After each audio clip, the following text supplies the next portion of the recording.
আজ পাগল হয়ে গেছেন যে তাড়াতাড়ি, এত তাড়াতাড়ি আপনার দরকার কি? একটা সময় দেবেন না। 1628টা চেয়ারে জালেমরা বসেছিল, এখন ওই জালেমরাই আছে। ওই জালেম গুলোকে আজ নামানো লাগবে না। আন্দাজে নির্বাচন দেন, নির্বাচন দিয়ে করবে কি? আবার দিনের ভোট রাতে হবে। কথা বলে না কেন? কারণ জালেম গুলোকে যদি এখনো সংস্কার না করতে পারেন, এই চেয়ার গুলো থেকে নামাতে না পারেন, এরাই কিন্তু দিনের ভোট রাতে করেছিল। এরাই বিনা ভোটে নির্বাচন দিয়ে 154 জন ডিক্লিয়ার দিয়েছিল।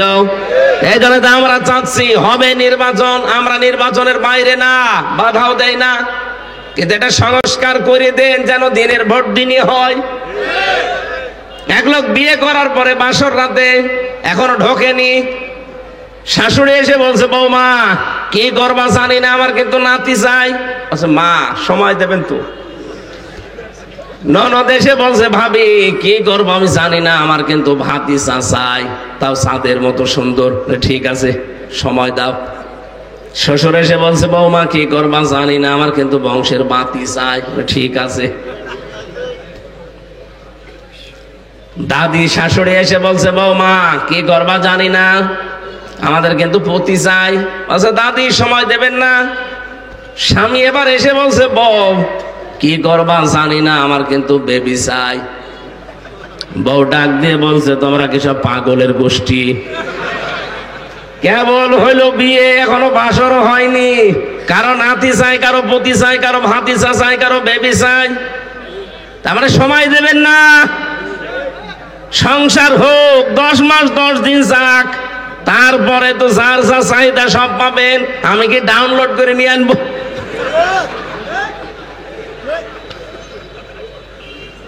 আমরা তো ঠিক ভাই কায়দায় আছি কি? আরে ভাই কয়দিন দায়িত্ব পেয়েছে, আপনি পাগল হয়ে গেছেন কেন? বুঝতেছি আপনারও আজহারি সাহেব বলেছে মিথ্যা না, যায় একদল খেয়ে গেছে আর একদল রেডি হয়ে আছে, এমনি বলেনি। এদেশে 48টা নিবন্ধিত দল, কেউ তো তাড়াতাড়ি করছে না। আপনারা এত তাড়াতাড়ি কেন? কথা বলেন না কেন? আপনারা এত তাড়াতাড়ি কেন? সময় না দিলে ওকে ডাউনলোড করে নিয়ে আসবে বাচ্চা। ওরে সময় অন্তত দেন।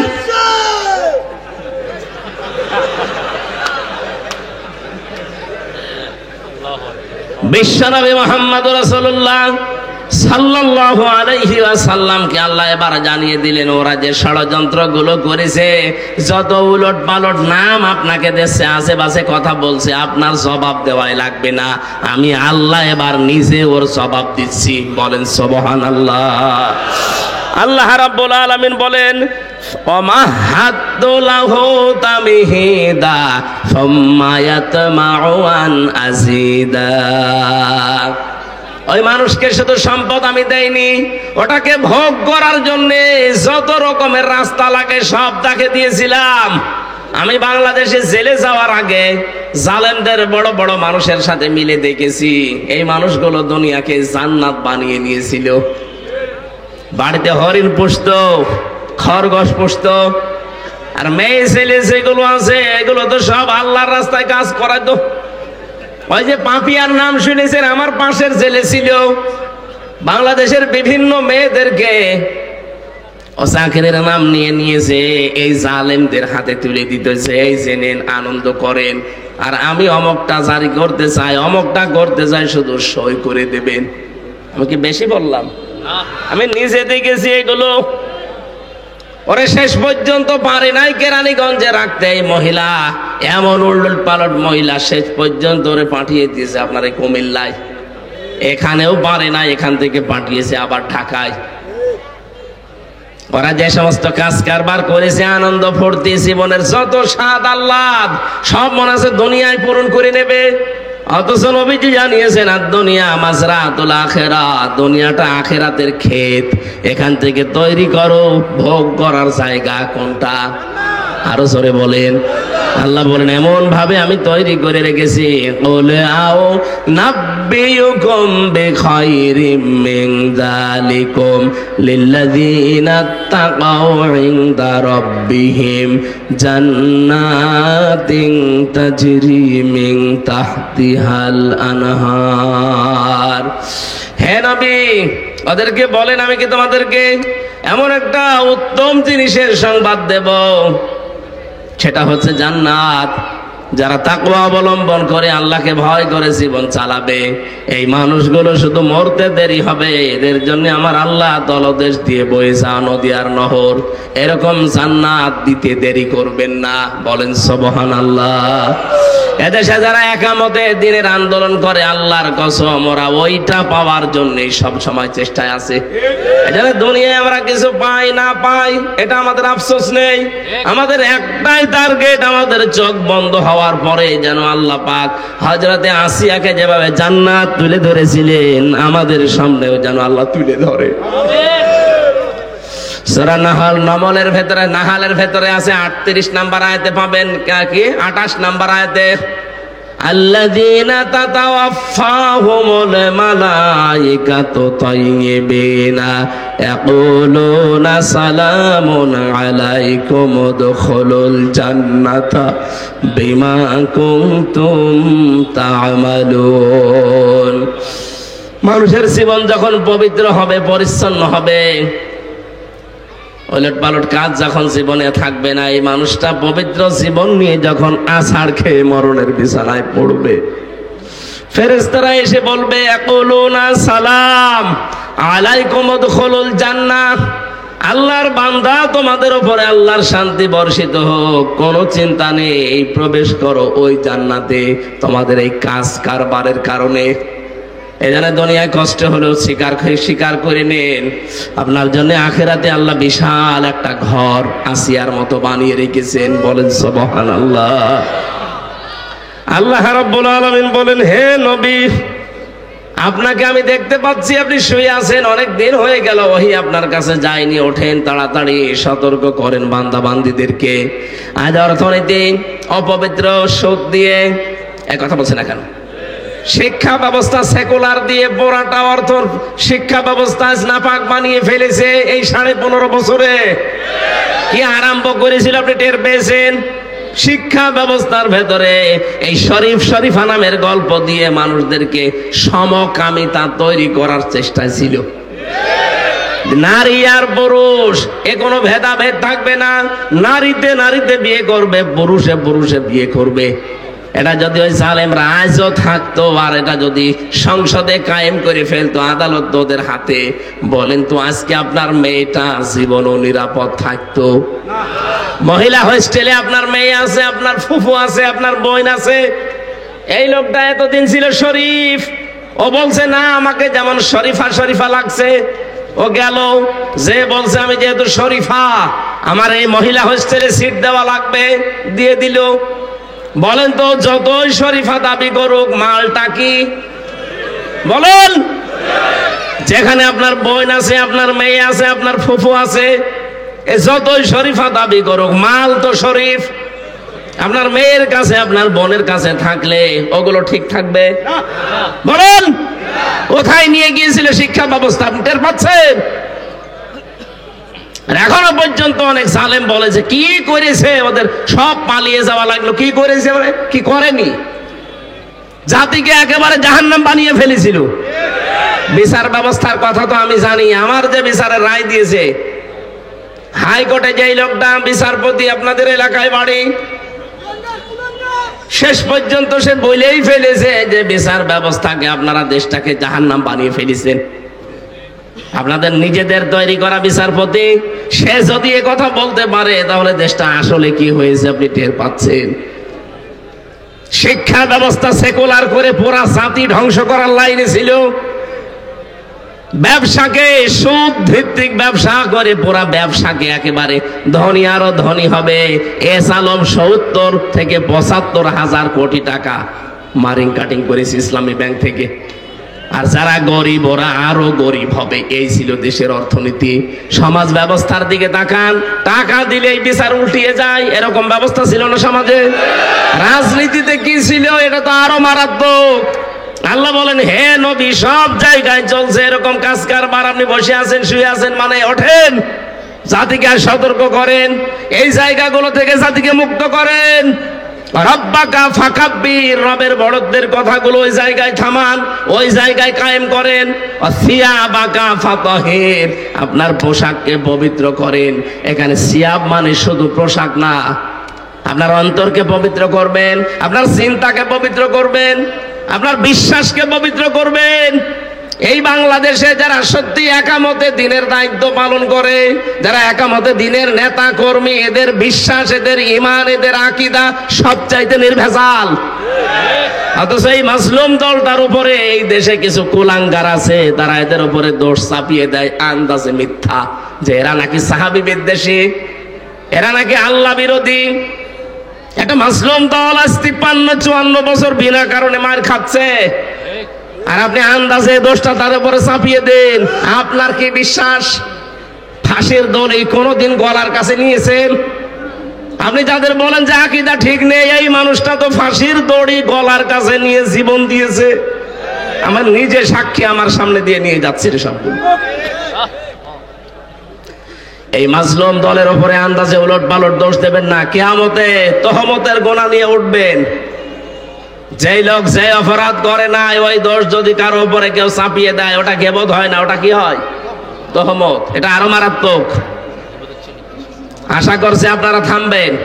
আপনার পোশাক তো পবিত্র করাই লাগবে। বিশেষ করে আয়াতের তাফসিরে পড়েছি, পুরুষেরা কোনোদিন যেন টাকনুর নিচে পোশাক না পরে। যদি আপনি জান্নাত পান, তারপরেও টাকনুর নিচে পোশাক পরার কারণে এই জায়গাটা জাহান্নামে না চলে আপনি জান্নাত পাবেন না। সুতরাং এই কাজটা আমাদের আজকে থেকে করা যায় না। খালি নামাজের সময় একটু উঁচু করে নেন না। যারা এরকম পায়জামা, লুঙ্গি, প্যান্ট টাকনুর নিচে পরেন, নবীজি জানিয়েছেন কিয়ামতের দিন আল্লাহ তার দিকে নজর দিয়ে তাকাবে না। বলেন নাউজুবিল্লাহি মিন যালিক। অনেকে মনে করে এ আর কি, কতটুকু না, অনেক বড় কাজ এটা। আশা করছি আপনি এই কাজটা থেকে নিজেকে বিরত রাখবেন। আর রোজা ফাহজুর, মূর্তি পূজা থেকে নিজেকে বাঁচান। আল্লাহ আমাদেরকে হাতে ধরে বাঁচিয়েছে। কোটি কোটি টাকা দিয়ে মূর্তির সংস্কৃতি এই দেশে আরম্ভ হয়েছিল। এই কথা বলেন না কেন? কোন জায়গাটা বাকি ছিল মূর্তি দিতে? মসজিদেও দেওয়া আরম্ভ করেছিল। মসজিদের টয়লেট, ওখানে দেখবেন ছবি টাঙানো আছে, বঙ্গবন্ধু টয়লেট। হ্যাঁ, আমি নিজে দেখেছি। খুলনায় এক জায়গায় টয়লেট করতেছে, দেখি মসজিদের টয়লেট, ওখানে ছবি টাঙানো আছে, নিচে লিখে দিয়েছে বঙ্গবন্ধু টয়লেট। হয়তো এরকম কোন অনুসারী বানিয়ে দিয়েছে। আরে ভাই, টয়লেটেও আপনার নাম লেখা লাগবে? মূর্তি পূজা থেকে মুক্ত করার জন্য লক্ষ লক্ষ নবী এসেছিল দুনিয়ায়। আমাদের নবী নিজে মূর্তি ভেঙেছেন না বানিয়েছেন? তা আপনি নবীর উম্মত দাবি করে মূর্তি বানাবেন কোন কারণে? ওয়ালা তামনুন তাস্তাকসির, হে নবী, বেশি পাওয়ার জন্য আপনি দান করবেন না। আজ এই স্বভাবটা আমাদের অনেকের ভেতরে আছে। মনে করে বলে বেশি পরবর্তীতে পাবো, আগে থেকে কিছু দেই, পরবর্তীতে ওটা শোধ তুলে নেব না। ওয়ালি রাব্বিকা ফাসবির, আবার নবের নামে আপনি ধৈর্য ধারণ করেন। সুতরাং এখন যা চলছে, আমরা এই উস্কানিতে কেউ যেন পা না দেয়। যে যা পাগলের মতো পোলাপ বকছে বকুক, আমরা ধৈর্য ধারণ করব কার জন্যে? আল্লাহর জন্য ধৈর্য ধারণ করলে ওয়ালিদ বিন মুগিরাকে আল্লাহ যেমন সাইজ করেছিলেন, এদেরকেও আল্লাহ করবেন ইনশাআল্লাহ। আলহামদুলিল্লাহ, বায়ারা ইসলামী সমাজ কল্যাণ পরিষদের উদ্যোগে বায়ারা জয়নাল উচ্চ বিদ্যালয় ময়দানে, বায়ারা বাজার, নাঙ্গলকোট, কুমিল্লা তাফসিরুল কোরআন মাহফিলের স্বনামধন্য সভাপতি জনাব ডক্টর মোহাম্মদ আলী। পৃষ্ঠপোষকতায় আছেন জনাব আব্দুর রহিম মজুমদার। মাহফিলের প্রধান অতিথি আপনাদের এলাকার সন্তান, ইসলামিক চিন্তাবিদ, রাজনীতিবিদ মাওলানা ইয়াসিন আরাফাত। আতালাল্লাহু উমরাহু ওয়া বারাকাল্লাহু ফি হায়াতি, আমিন। যারা কথা বললেন, মাওলানা হোসাইন মাহফুজ, মাওলানা মাসুম, মাওলানা মেহেদি হাসান, বিশেষ অতিথি অনেক মানুষের নাম দিয়েছেন। সবার জন্য দোয়া করছি। ওয়া রাফা'না লাকা যিকরাক। মঞ্চে বসা ওলামা ইকরাম, সামনে বসা মুসলমান ভাইরা, পর্দার আড়ালের সম্মানিতা মা এবং বোনেরা, প্রাণ প্রিয় কুমিল্লাবাসী, আল্লাহর দরবারে শুকরিয়া জানাচ্ছি যিনি আমাদের সুস্থ রেখেছেন। অসুস্থ না হলে বোঝা যায় না যে সুস্থতা কি, যে এখন আমি টের পাচ্ছি। সুতরাং যারা সুস্থ আছেন বলেন আলহামদুলিল্লাহ। ঠিক আছে ভাই, কিছু বলেছি আপনাকে, লাগলে বলবো না, রিভাব দেন, আওয়াজ বাড়িয়ে দেন, রিভাব দেন। মুসা আলাইহিস সালাম আল্লাহকে একদিন জিজ্ঞাসা করেছিলেন, মাবুদ তুমি যদি আমার গোলাম হয়ে যেতে আর আমি যদি তোমার মালিক হয়ে যেতাম, তাহলে আমার মতো গোলাম মালিকের কাছে তুমি গোলাম হিসাবে কি চাইতে বলো তো? আল্লাহ তাআলা বলেন, মুসা তুমি তোমার বর্ডার ক্রস করে ফেলেছ, এটা কখনো সম্ভব না। মুসা নবী বললেন, আল্লাহ আমি তো যদি লাগিয়েছি, যদি হতাম। তুমি রাগ করো কেন? আল্লাহ পাক বলেন, মুসা যদি এরকম হতো তাহলে তোমার মতো আল্লাহর কাছে আমি বান্দা হিসাবে দুইটা জিনিস চাইতাম, একটা হায়াতে তয়্যিবা আর একটা সুস্থতা। মুসা নবী বললেন, আল্লাহ আমি এটা জানতাম না, আমি তোমার কাছ থেকে জেনে নিলাম যে কি চাওয়া লাগে। সুতরাং আজকে এখনই আমি চাচ্ছি তোমার কাছে তুমি আমার হায়াতটা পবিত্র বানিয়ে দাও আর আমার শরীরটা তুমি সুস্থ রাখো। আল্লাহ পাক ওই দিন হেসে ফেলেছিলেন, ডাক দিয়ে বলে, মুসা তুমি খুব চালাক, আমার কাছ থেকে জিজ্ঞাসা করে উল্টা আমার কাছে দোয়া করো। যাও, আজকে তোমার হায়াতটা আমি পবিত্র বানিয়ে দিলাম আর তোমাকে সারা জীবনের জন্য সুস্থ করে দিলাম। পাঁচটি জিনিস হারিয়ে যাওয়ার আগে গুরুত্ব দেওয়া ভালো, তার ভেতরে এটা একটা, যে শরীর যখন সুস্থ থাকে অসুস্থ সময়ের কথা চিন্তা করে শরীরের গুরুত্ব দেওয়া দরকার। যে আল্লাহ আপনাকে আমাকে এখনো সুস্থ রেখেছেন, বলেন তো আলহামদুলিল্লাহ। দরুদ আর সালাম পড়ছি আমাদের নবী মুহাম্মদুর রাসূলুল্লাহ সাল্লাল্লাহু আলাইহি ওয়াসাল্লামের প্রতি, যাকে এই পৃথিবীতে আল্লাহ পাঠিয়েছিলেন উদ্দেশ্য নিয়ে। উদ্দেশ্য ছাড়া পৃথিবীর কোনো জিনিস আল্লাহ বানাননি, আর এটা বানানো সম্ভব না। ওমা খালাকনাস সামাওয়াতি ওয়াল আরদা ওমা বাইনাহুমা বাতিলা। পৃথিবীতে এমনিতেই কোনো জিনিস অনর্থক আমি আল্লাহ আসমান জমিনে কিছুই বানাই, যা বানিয়েছে তার একটা উদ্দেশ্য আছে। কথা বুঝতেছেন?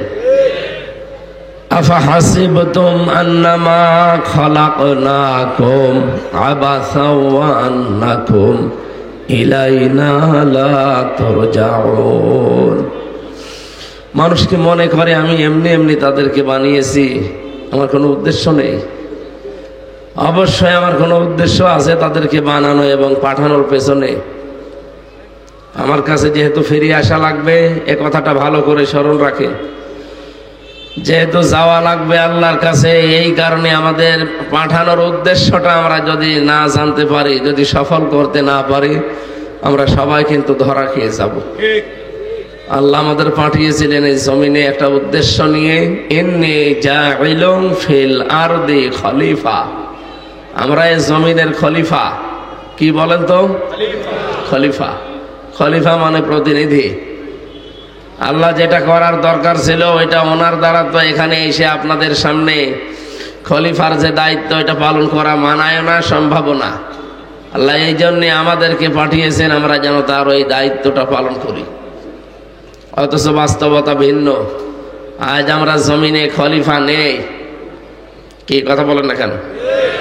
জমিন ফাঁকা পেয়েছে জালেমরা। আল্লাহর খলিফাগুলো এই জমিনে থাকে না। হ্যাঁ আছে, তারা খানকায় আছে। খানকার খলিফা নেই? দরবারের খলিফা নেই? কে বলেছে আপনাকে দরবারের খলিফা হওয়া লাগবে, খানকার খলিফা হওয়া লাগবে? কোন জায়গায় আছে আপনি বলেন তো? জমিনে আপনি থাকেন না, জমিন ফাঁকা পেয়েছে জালেমরা, 180 মাইল বেগে চালাচ্ছে। এই জন্য আমাদের থাকা লাগবে খানকায়, দরবারে না জমিনে? আরো জোরে থাকবেন তো জমিনের সামনে ইনশাআল্লাহ। এই জমিনে যদি আপনি না থাকেন, ভবিষ্যতে দেখবেন জমিন পুরাটা ওরা দখল করে ফেলেছে। এখনো যেমন দখল করার চেষ্টায় আছে, আমাদেরকে ওরা শুধু মসজিদ, মাদ্রাসা, খানকা, মক্তব এগুলো দিয়ে রেখেছে যে এগুলোর বাইরে আসবেন না। ১৫০০ বছর আগে মোহাম্মদ রাসূলুল্লাহকে সাল্লাল্লাহু আলাইহি সাল্লাম তাকেও কিন্তু এই অফারগুলো দিয়েছিল যে আপনি মসজিদ, কাবাঘর, খানকা এগুলো নিয়ে আপনি থাকবেন, বাইরে আসতে পারবেন না। যদি বাইরে আসেন তাহলে আপনার সাথে আমাদের বেঁধে যাবে। আল্লাহর নবীকে সর্বপ্রথম যে আয়াতটা নাযিল করে তার নবুয়তের স্বীকৃতি আল্লাহ দিলেন, ইকরা বিসমি রাব্বিকাল্লাযী খলাক। এই 5টা আয়াত নাযিল হয়ে গেল পরপর। বিশ্বনবী বাড়িতে আসলেন, স্ত্রীকে ডাক দিয়ে বললেন, সাম্মিলুনি ইয়া খাদিজা, আমাকে ঢেকে দাও, আমি ভয় পেয়েছি, আমার শরীরে জ্বর এসে গেছে। হযরতে খাদিজাতুল কুবরা ওই দিন তাকে কয়েকটা কথা শুনিয়েছিলেন। কোন স্ত্রী যদি স্বামী সম্পর্কে এই কথাগুলো বলতে পারে সেই স্বামী সফল। 1 নম্বরে বলেছিলেন, কাল্লা ওয়াল্লাহি মা ইখজিক আল্লাহু আবাদান। হে আবুল কাসেম, কাসেমের পিতা, আপনি কখনো ভয় পাবেন না, আল্লাহ আপনাকে অপদস্থ, অপমান, লাঞ্ছনা গঞ্জনা দিতে পারে না। কারণ ইন্নাকা লা তাসিলুর রাহিমা, আপনি মানুষের সম্পর্কগুলো ঠিক রাখেন। অথচ বাস্তবতা কি? এই 54 বছরে সম্পর্ক নষ্ট করার জন্য বহুজন বহু জায়গা থেকে চেষ্টা চালিয়েছে, এখনো চালাচ্ছে। আপনি তাকান, আমাদের এই প্রতিবেশী, এই কোলাঙ্গার প্রতিবেশীরা এই 54 বছর ধরেই আমাদের পেছনে লেগে আছে সম্পর্ক নষ্ট করার জন্য। বিশ্বের আমাদের কাছে যাদের সম্পর্ক ছিল ওগুলোও যেন না থাকে, এই জন্য নতুন নতুন করে জঙ্গি নাটক সাজিয়ে আমাদের এতদিন পর্যন্ত বিশ্বের কাছে কালার করেছে। বলেন, 21শে আগস্ট গ্রেনেড হামলা যেটা, এটা এখন তথ্য বের হচ্ছে, এটা নাকি ওরা নিজেরা এগুলো করেছিল, করে এদেশকে যেন একটা জঙ্গি রাষ্ট্র হিসাবে প্রমাণ দেওয়া যায় পৃথিবীতে, সেই চেষ্টায় ছিল তারা। সব এখন ভিডিও আকারে বের হয়ে যাচ্ছে। প্রশ্ন আসতে পারে, এতদিন বের হইল না কেন? আরে ভাই, এতদিন বের হবে কি করে? আপনি বাড়িতে থাকতে পারতেন যে এতদিন বের হবে? কথা বোঝেন আমার?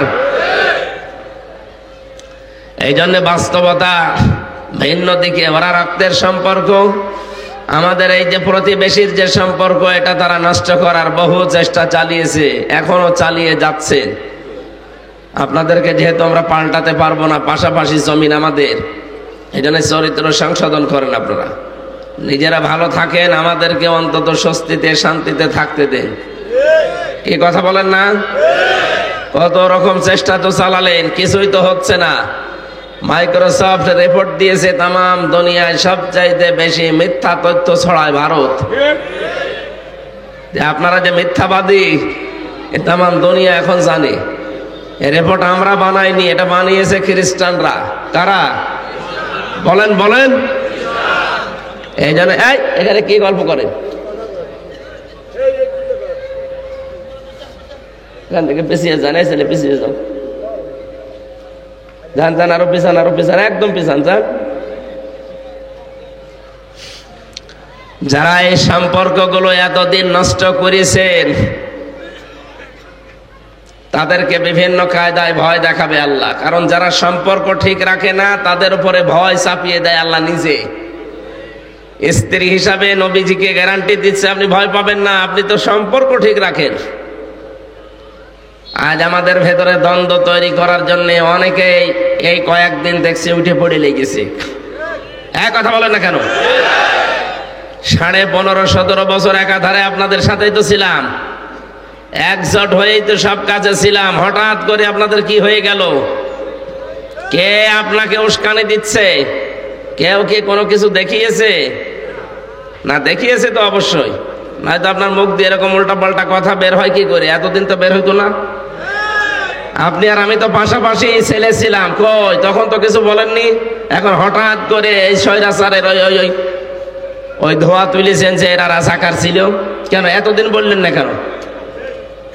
সুতরাং আপনাদের পেছনে হয়তো কেউ এই সম্পর্ক নষ্ট করার জন্য চেষ্টা চালাচ্ছে। কারো ফাঁদে পা দেওয়া যাবে না ভাই। আপনি দেখেননি এই 15.5 বছরে সবাইকে নিয়ে জালেমরা এক জায়গায় রেখেছিল। আপনি যেই বিএনপি করেন, সেই চরমনাই করেন, সেই হেফাজত করেন, জামাত করেন, সব কিন্তু থাকতাম এক জায়গায়।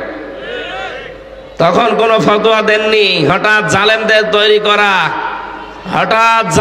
তৈরি করা এই উস্কানিমূলক কথাগুলো এখন মুখ দিয়ে আসছে।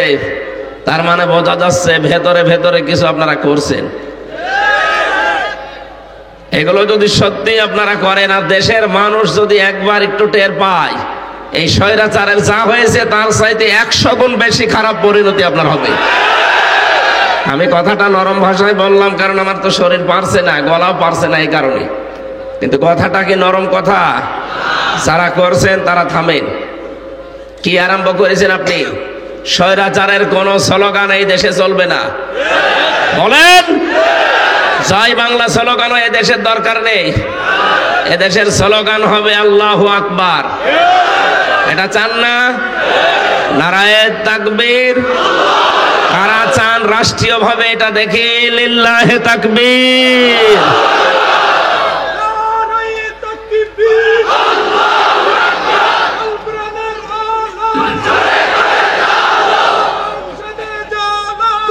আলহামদুলিল্লাহ। বিজ্ঞান, এখন চিকিৎসা বিজ্ঞান প্রমাণ দিয়েছে, কেউ যদি লিল্লাহে তাকবীর আল্লাহু আকবার এটা বেশি বেশি বলে, তার হার্ট অ্যাটাকের সম্ভাবনা কমে যায়। কেউ যদি জয় বাংলা বেশি বেশি বলে, ওর তো মরণ হওয়ার কথা না। সুতরাং এগুলো বাদ দেওয়া লাগবে। বিপ্লব কুমার সরকার এটা কোলাঙ্গার। এই শয়তান জানিয়েছিল লিল্লাহি তাকবীর আল্লাহু আকবার এটা জামাত ইসলামের স্লোগান। এটা কি জামাতের? আমি যে আয়াত পড়েছি তার কয়েকটা আয়াত আগে আল্লাহ এটা শিখিয়েছেন, ওয়াকাব্বিরহু রাব্বাকা ফাকাব্বির। হে নবী, আপনার রবের নাম তাকবীর দেবেন। সুতরাং 96% মুসলমানের এই দেশে তাকবীর হবে কার নামে? এটা যদি কেউ রাজনীতি মনে করেন, এটা যদি কেউ ধর্ম ব্যবসা মনে করেন, হ্যাঁ এইটাই আমার ধর্ম ব্যবসা, এইটাই আমার রাজনীতি, এর বাইরে যা আছে সব দুর্নীতি। কারণ আল্লাহর চাইতে আপনি বেশি সফিগিরি দেখাবেন না। অনেকের বক্তব্য এখন স্পষ্ট বলছে, আমরা ভারতকে আশ্বস্ত করেছি, আমরা ভারতকে আশ্বস্ত করেছি এই দেশে উগ্রবাদী মৌলবাদী কেউ মাথা ছাড়া দিতে পারবে না। কেন এই 15 বছর বলেননি? আমরা আশা করব এরকম কোন কথা মুসলমানদের দিকে ইঙ্গিত দিয়ে আপনারা বলবেন না। আপনারা জাতে মাতাল হলেও যেমন তালে ঠিক আছেন, আমরাও জাতে মাতাল হলেও তালে ঠিক আছে। আমরা জানি কাকে বলতে চাচ্ছেন আপনি, কাকে আপনি মৌলবাদ বলে গালি দেন। এ মৌলবাদ না থাকলে আপনার বাবা মায়ের বিয়ে হতো?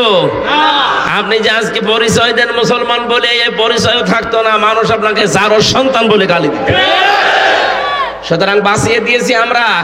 আর আমাদের নামে এখন যার ওসিলায় খানা হয় তারা আপনি চেনেন না, চেননিস খাইলেন, মোল্লা চিনলেন না। স্ত্রী ডাক দিয়ে বলে, স্বামী কিসের ভয় আপনার? আপনি তো রক্তের সম্পর্কগুলো ঠিক রাখেন। এখানে কত মানুষ বসে আছে, দেখতে মনে হয় খুব ভালো মানুষ, কিন্তু আপন রক্তের সাথে সম্পর্ক ভালো না। নিজের বোনের সাথে সম্পর্ক নেই, জমি দেওয়া লাগবে এই জন্য আগেই সম্পর্ক খারাপ করে ফেলেছে। আরে ভাই, আপনি যদি ইয়াসিন সাহেবের জমি মেরে দেন আপনার একটা গুনাহ হবে, আর আপনার বোনের জমি, ভাইয়ের জমি যদি মেরে খান আপনার ডবল গুনাহ হবে। একদিকে ওনার জমি মারার গুনাহ, আর একদিকে জুলুমের গুনাহ। এক কথা বলো না কেন? ওনার যে আত্মীয়তার সম্পর্ক রক্তের, ইন্নাকা লা তাসিলুর রাহিমা লা তাকিদ। হে নবী, হে স্বামী, আপনি ভয় পাবেন না, আপনি তো রক্তের সম্পর্ক ঠিক রাখেন। এই জন্য দুনিয়ায় যদি একটু ছাড় দেওয়াও লাগে, স্যাক্রিফাইস করা লাগে, রক্তের সম্পর্ক, আত্মীয়তার সম্পর্ক যেগুলো আছে এগুলো আপনি ঠিক রাখবেন। তাহলে দুনিয়া আখেরাতে যত ভয় আছে আমার আল্লাহ নিজের তরফ থেকে দূর করে দেবে। আর যদি এই ভয়গুলো এই সম্পর্কগুলো ঠিক আপনার না থাকে, আল্লাহ নিজে কিন্তু এই ভয় আপনার ভেতরে চাপিয়ে দেবে। তখন ট্রাকের চাকা বাস্ট হলে আপনি মরে যাবেন। কথা বোঝেন আমার? তাহমিলুল কাল্লা, আপনি ভয় পান কেন? আপনি তো মানুষের বোঝা বহন করেন, মানুষের ঋণের বোঝা, দুঃখের বোঝা, কষ্টের বোঝা গুলো আপনি হালকা করে দেন, আপনি ভয় পাবেন না। বাংলাদেশে আমরা দেখি অনেকে আরো বোঝা মানুষকে হালকা করা দূরের কথা আরো বাড়িয়ে দেয়। যারা পালিয়ে গেল এরা যে কি করে গেছে দেশটা আপনি জানেন। 42,000 কোটি টাকা প্রতি বছরে তারা পাচার করেছে। এক কথা বলেন না কেন? অনেকে এখন বলছে কই উপদেষ্টা মন্ডলী এসেছে, কিন্তু এই দেশে তো জিনিসপত্রের দাম কমে না, কমবে কি করে? শয়তানরা সব ফোকলা করে ফেলেছে। প্রতি বছরে বছরে যদি 42,000 কোটি টাকা পাচার হয়, একটা দেশে থাকে কি? ওরা ব্যাংক লোড করেছে, শেয়ার বাজার শেষ করেছে। এদেশে পদ্মা সেতু বানানোর নাম করে শয়তানরা 32,000 কোটি টাকা মারিং কাটিং করেছে। যদিও এই দেশে 5 তারিখের পর থেকে আমরা দেখতে পাচ্ছি অনেকে শুধু বড় শয়তানটাকে গালি দেয়। আরে ভাই, শত শয়তানও কম বড় না। পাবনার রূপপুরে ঈশ্বর দিতে এখান থেকে কত কোটি কোটি টাকা এই ছোট শয়তানের পরিবার, তার মেয়ে, এরা ছড়িয়েছে। এই জন্য শুধু বড়দার উপরে রাগ করে গালি গালাজ করে শেষ করে দিচ্ছে। অনেকে ছোটটা যে আরো শয়তান ছিল। এক কথা বলেন না কেন? আমি এটা এই জন্য বলছি কারণ বড়টার এখন অবস্থা যা, এদেশের মানুষ এখন ফকিরকে ভিক্ষা দেবে, তাও ওকে দেবে না। কিন্তু ছোটটাকে অনেকে রিপ্লেস করার চেষ্টায় আছে যে এইটা নির্ভেজাল। কে বলেছে নির্ভেজাল? এটা আরো বড় শয়তান। কিসের নির্ভেজাল? এদেশে যত টাকা মারিং কাটিং করেছে তার ভেতরে 3 ভাগের 2 ভাগ মেরেছে এই ছোটটা। এদের সাথে যাদের সম্পর্ক বেশি তারা এখন চেষ্টা চালাচ্ছে কি করে দাদা বাবুদের ধরে আবার এই দেশের উপরে ওঠা যায়। এই দেশের উপদেষ্টা মন্ডলীর একজন শ্রদ্ধাভাজন ব্যক্তিত্ব গতকালকে অলরেডি জানিয়ে দিয়েছে, কোন চোরকে এই দেশে আমরা আর বসাতে চাই না। কথা বলেন? এই দেশের সংসদে বসবে তারা যারা বুকে কোরআন নিয়ে সংসদে ঢুকতে পারে। এটা যদি আপনার কাছে ধর্ম ব্যবসা মনে হয়, হ্যাঁ এটাই ধর্ম ব্যবসা। আমি আপনার মতো শুধু সিজন আসলে মাথায় টুপি মাথায় দেই না। আপনার মতো টুপি মাথায় দিয়ে সিজন আসলে শুধু ভোট চাই না, আমরা সারা বছরই মাথায় টুপি রাখি। এই লোকটার মাথা থেকে সারা বছরে টুপি খুলতে দেখেছেন? বলেন। এই লোকটা যদি কোরআনে কারিম বুকে নিয়ে যেতে পারে সংসদে, আর যদি আইনটা পাশ করতে পারে, মাননীয় আদম স্পিকার, আমরা নামাজের বিল চাই, যদি 151 জন হয়ে যায় 300 জনের ভেতরে, যদি ওই রায়টা কার্যকর হয়ে যায়, যুক্ত হয়ে যায়, এই দেশে নামাজের ওয়াজার কোনোদিন করা লাগবে না। 18 কোটি মানুষ ঠিক আসরের পর থেকে নামাজ আদায় করবে। বলেন। আপনি হয়তো একটা ভোট দিয়েছিলেন, কিন্তু 18 কোটি মানুষ নামাজ পড়লে যে সওয়াব হয়, আপনার একটা ভোটের কারণে আপনি সেই সওয়াব পাবেন। এইটা রাজনীতি হয় কি করে? এইটাই তো আসল নীতি। অতাকসিবুল মাদুমা, স্ত্রী বলেন, আপনি তো যে মানুষগুলো এই পৃথিবীতে পোশাক ছাড়া তাদের পোশাকের ব্যবস্থা করে দেন। কত মানুষ এই দুনিয়ায়, এই যে শীতের রাত এখন, এই শীতের সময় কত মানুষের কম্বল নেই, শীতে কাঁপতেছে। আমরা আহ্বান জানাবো যাদের টাকা পয়সা এখনো আছে, কি করবেন আপনার টাকা দিয়ে যদি মানবতার পেছনে ব্যয় না হয়? আপনার টাকা দিয়ে 10 লাখ টাকার কম্বল কিনে বাড়িতে বাড়িতে দিয়ে আসতে পারেন না? এই চট্টগ্রাম বিভাগের এক পীর নামে শয়তান, সে ঘোষণা দিয়েছে মাওলানা মিজানুর রহমান আজহারের মাথা নিয়ে আসো, 10 লাখ টাকা দেব। আমার মনে হয় তার কাছে দুদক পাঠানো দরকার। এত বড় শীত চলে যাচ্ছে, কই তাকে তো দেখি না 20 লাখ টাকার কম্বল কিনে মানুষকে দিতে, শীতার্ত মানুষের পাশে দাঁড়াতে। অথচ একজনের মাথার দাম আপনি 10 লাখ ঘোষণা করেন, তাহলে আপনার টাকা আছে কত? হ্যাঁ, কথা বলে না কেন?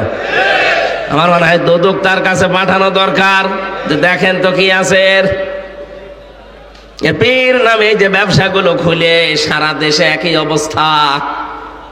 ওরা যখন দেখে যে না ইসলাম আসলে আমাদের এই ব্যবসা তো চলবে না, তখন তারা উল্টা পাল্টা ফতোয়া দেয় যে যা হয়ে যায় যাক, আগে ইসলামী আন্দোলন একামতের দিন যারা এদেরকে ঠেকান।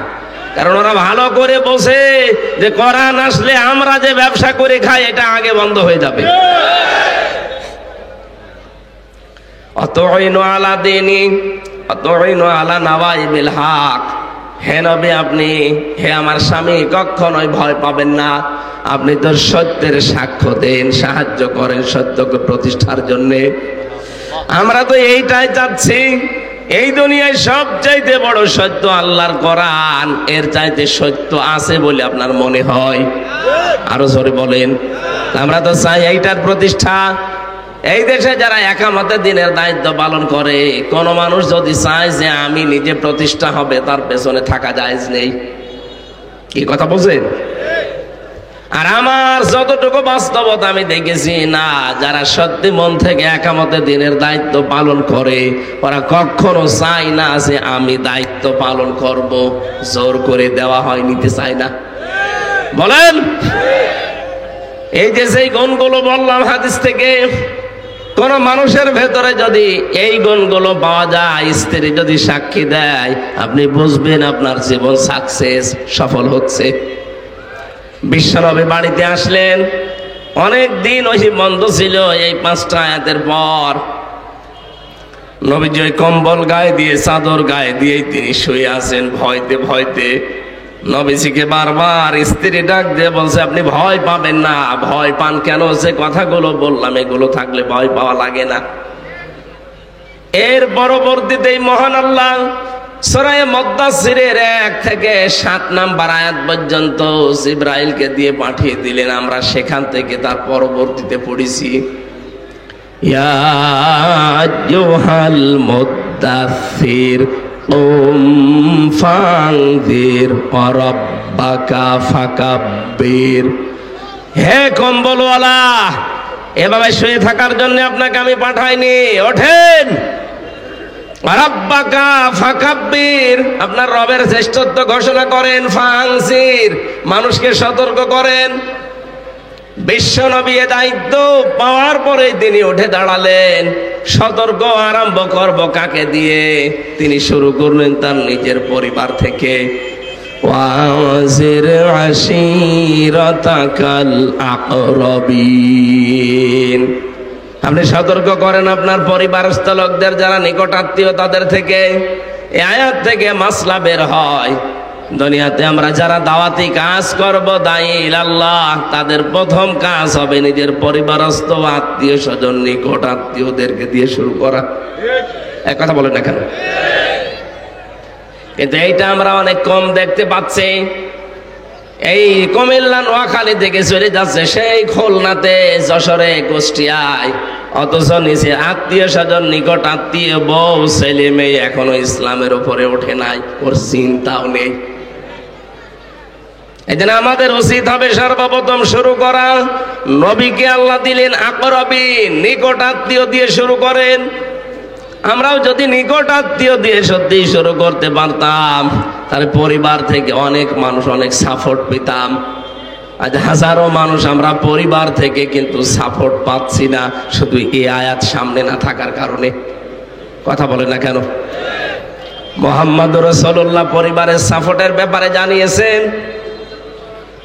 নবীজি বলেন, এই পৃথিবীতে উত্তম স্ত্রী তো তারা যারা নিজের স্বামীকে দিনের পথে, ইসলামের পথে চলতে গিয়ে সাহায্য করে, সহযোগিতা করে, উদ্বুদ্ধ করে। আপনারা খাদিজাতুল কুবরার নাম শোনেননি? মাইক গলা ভেঙে যাচ্ছে কেন? আওয়াজ বাড়িয়ে দেন। হযরতে খাদিজাতুল কুবরা রাদিয়াল্লাহু তাআলা আনহা, এদিকে তাকান। তিনি জীবনে কোনোদিন এক ওয়াক্ত নামাজ পড়েননি, একটা রোজা রাখেননি, একটা টাকা যাকাত দেননি, হজও জীবনে করেননি। অথচ আল্লাহ জান্নাতের ভেতরে নিজে একটা ঘর তৈরি করে খাদিজাকে সুসংবাদ পাঠিয়েছেন। মেয়েরা যারা এসেছেন তাদের এক কথাই বলছি, শুধু নামাজ পড়া রোজা রাখা কালো বোরকা পরা ইবাদত না, জান্নাতে আপনি যেতে পারবেন না। আপনার স্বামীকে খাদিজার মতো পেছন থেকে সাহায্য করা লাগবে, সহযোগিতা করা লাগবে, উদ্বুদ্ধ করা লাগবে, ছাড় দেওয়া লাগবে। কথা বলে না কেন? আপনার স্বামী যদি সত্যি একামতে দিনের কাজে থাকে, ওই যে দায়ীল আল্লাহর কাজে থাকে, মানবতার সেবায় থাকে, আপনি ঘরে বসে তাকে আরো সাহায্য করবেন, ছাড় দেবেন, সময় দেবেন, তাকে উদ্বুদ্ধ করবেন, তাহলে খাদিজাতুল কুবরার সাথে জান্নাতে ওনাকে আল্লাহ ঘর বানিয়ে পাঠিয়েছিল, আপনাকে আল্লাহ একটা ঘর বানিয়ে পাঠিয়ে, ঘর হয়তো এভাবে সুসংবাদ আসবে না, মৃত্যুর পরে আপনি খাদিজার সাথে পাশাপাশি জান্নাতে থাকতে পারবেন। বিশ্বনবী হঠাৎ এগুলো তৈরি করলেন, নিজের নিকট আত্মীয়র ভেতরে যখন আরম্ভ করেছেন, হঠাৎ ওই দেশের যারা দায়িত্বশীল, তার মানে আবু জেহেল, ওয়ালিদ বিন মুগিরা, আবু সুফিয়ান, আবু লাহাব, সবগুলো তড়িঘড়ি করে একটা বৈঠক ডাক দিয়েছে সংসদে, যে মোহাম্মদ যে নতুন করে যা আরম্ভ করেছে, সামনে হজের মৌসুম, যদি হজে বিভিন্ন দেশ থেকে হাজী সাহেবরা আসে, আর মোহাম্মদ যেটা বলতে চায় এটা যদি মানুষের কাছে চলে যায়, তাহলে তার দাওয়াতি কাজ সহজ হয়ে যাবে, তার ধর্ম প্রচার সহজ হয়ে যাবে। কি করে এটা বন্ধ করা যায়, পরামর্শ দাও তো দেখি। এক একজন এক এক পরামর্শ চলছে। ওয়ালিদ বিন মুগিরাকে দায়িত্ব দিয়েছে যে আপনি জাতির এই সংসদের, আপনি মনে করেন এখন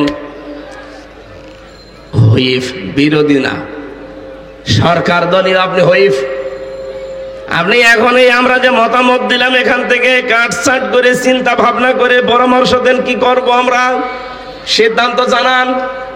একজন পরামর্শ দিয়েছে, এক কাজ করো, মুহাম্মদের বিরুদ্ধে আজকে থেকে একটা বদনাম ছড়িয়ে দাও যে মুহাম্মদ মিথ্যাবাদী। বলেন নাউজুবিল্লাহ। ওয়ালিদ বিন মুগিরা বলছে, না, ও তো আমাদের সামনে বড় হয়েছে, এই 40টা বছর জীবনে অনেকে কোনোদিন মিথ্যা কথা বলতে শুনিনি, এইটা জনগণ খাবে না, আর একটা নিয়ে আস।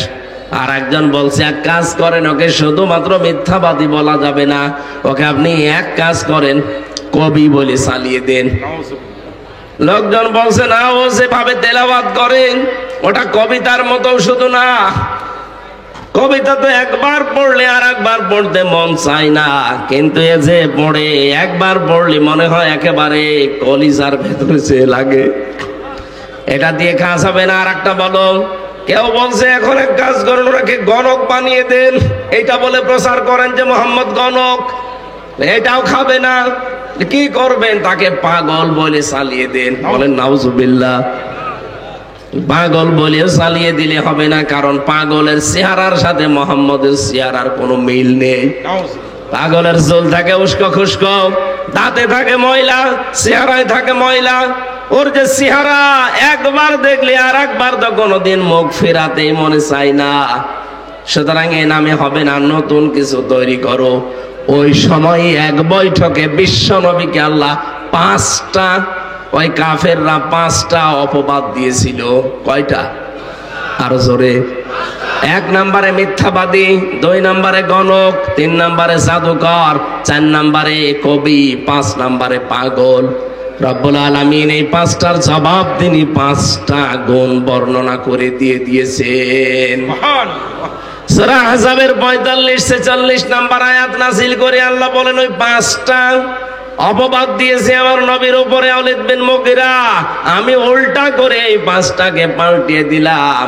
ইয়া আইয়ুহান নাবিয়্যু ইন্না আরসালনাকা শাহিদাও ওয়া মুবাশশিরাও ওয়া নাযীরা ওয়া দা'iয়ান ইলাল্লাহি বিইযনিহি ওয়া সিরাজাম মুনীরা।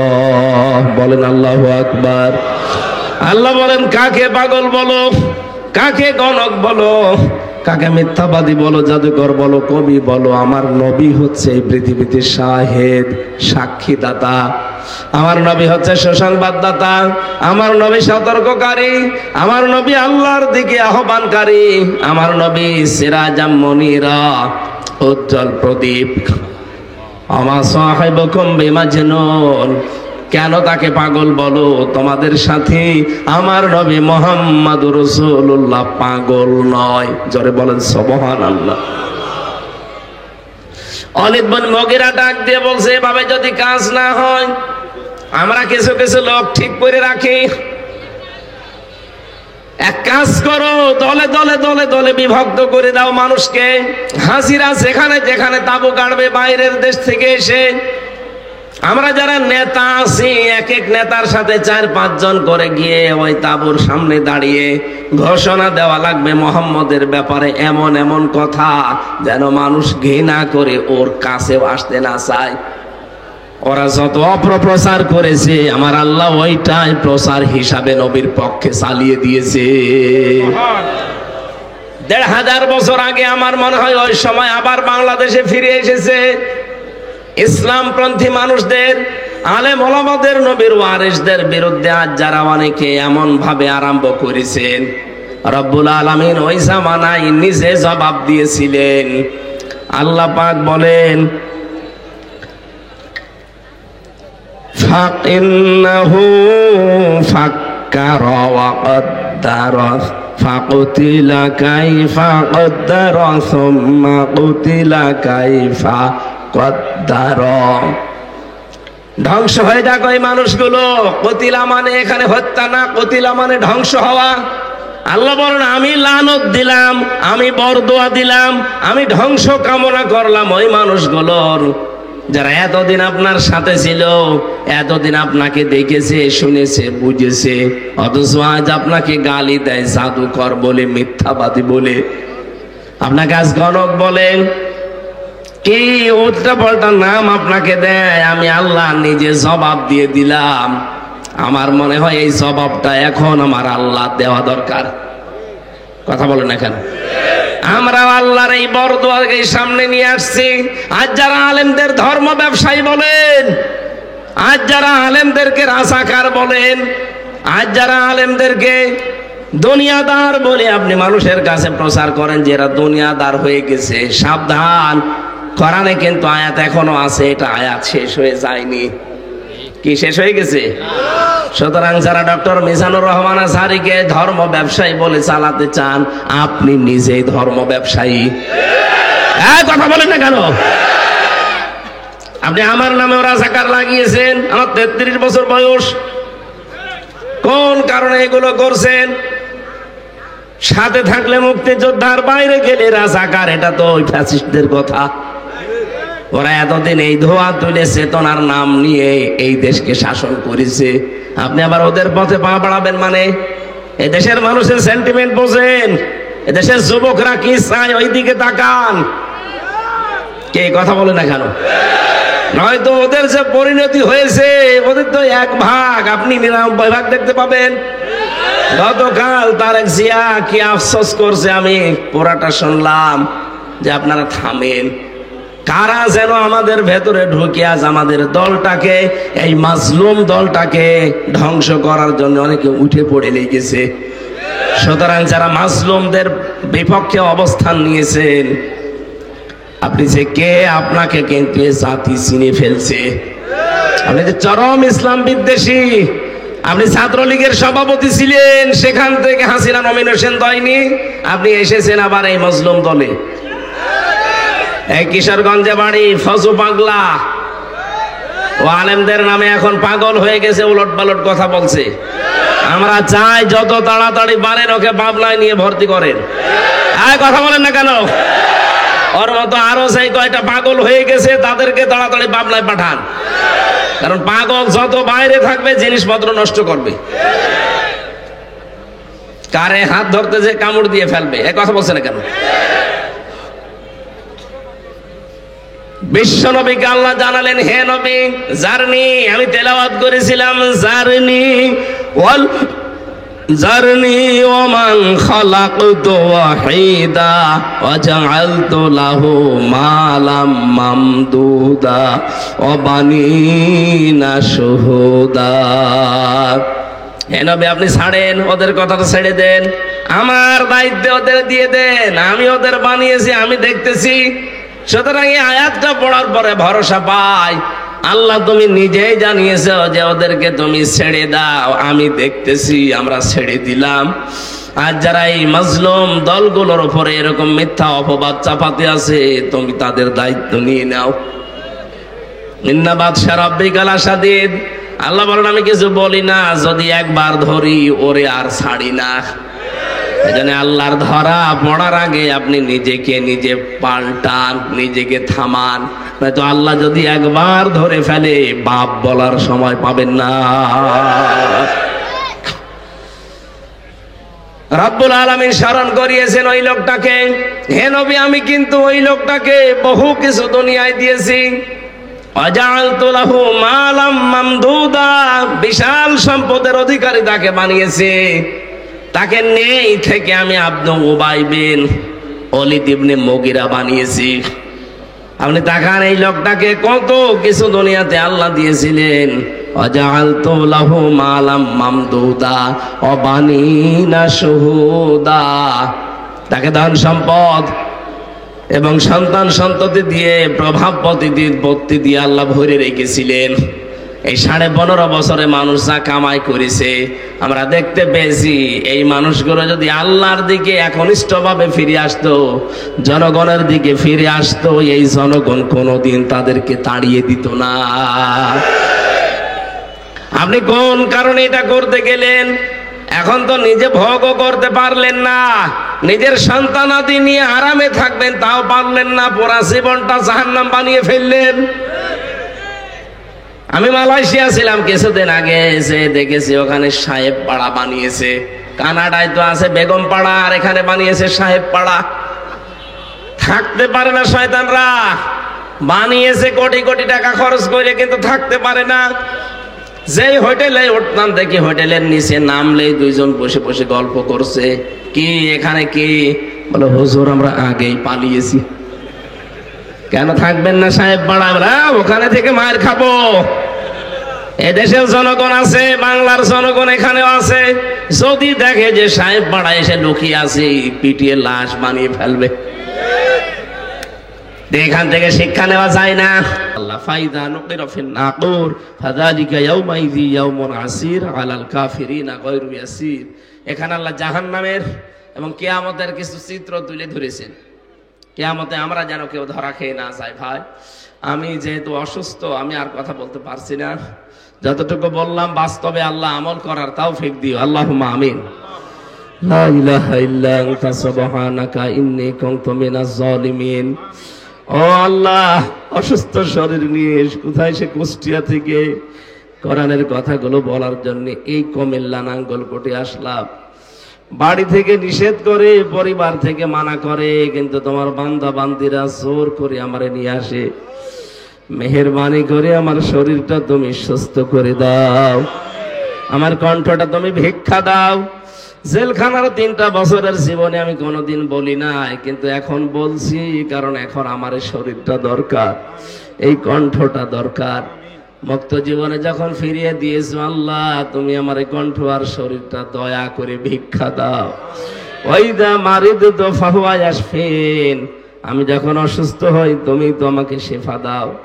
দুনিয়ার সব ঔষধ খেলেও আমি সুস্থ হব না যদি তোমার হুকুম না থাকে। মেহেরবানি করে তুমি আমার শরীরটা আগের মতো বানিয়ে দাও।